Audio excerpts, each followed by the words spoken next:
If I suddenly woke up in some kind of Wild West setting, I like to think that I would strive to become a heroic figure, silent, mysterious, and someone everyone would look up to and feel safe around.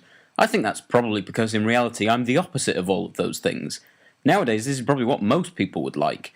No one likes to think that actually what every millennial would do is spend their time wandering around complaining that their feet hurt and whinging about the lack of a mobile phone signal.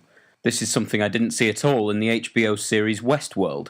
At no point was there a piece of shit 20-something saying to the saloon owner, "Can I have a cappuccino?" Or, "Do we have to use the horses? Can't we just get an Uber?"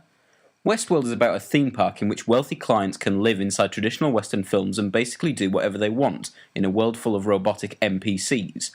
So it's Red Dead Redemption, basically, but with less likeable protagonists.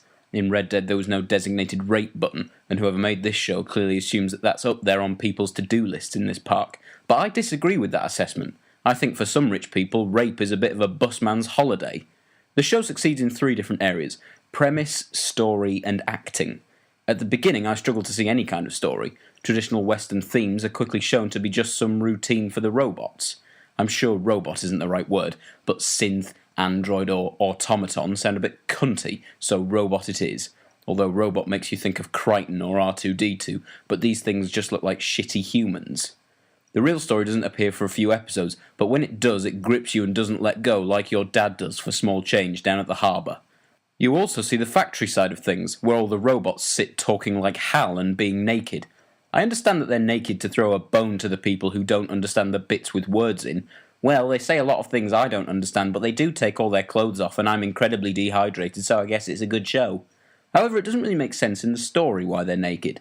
There's a throwaway line that robots don't have shame, but they're walked out of the park fully dressed. Seems a bit of a waste of time to undress them. And while we're on to pedantic questions, I have another one. The robot minds seem to reset every day, and yet they can remember player interactions. How does the respawn work? If Dolores never comes back home, do her parents stay dead? While I understand this is a minor inconsistency, I do realise that this is the internet, so I should restate it as a complaint: gain 100 pounds, grow a neck beard and regrow my virginity. So that's it. Apart from a couple of confusing things, the story's great.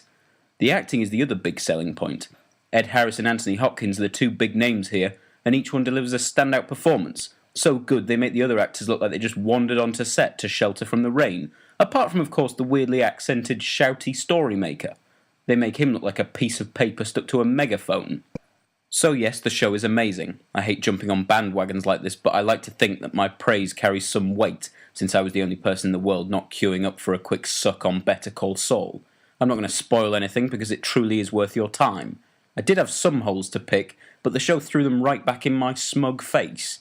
They do repeat that opening shot of Dolores a lot, but not only is it artistically relevant, it cured some dormant cancers I had, and I think it's now become part of my personal vision of heaven. So if someone could put that on a loop with the Mr. Ben theme playing over it and shovel Maltesers perpetually into my face, I'd be sorted.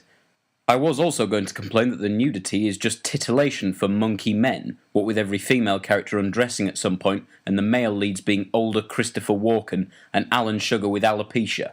As a liberal, I find it very difficult to come without knowing that everyone is being sorted out, and then lo and behold, some bloke whips out his old fella and suddenly I have egg on my face. At least I hope that's egg.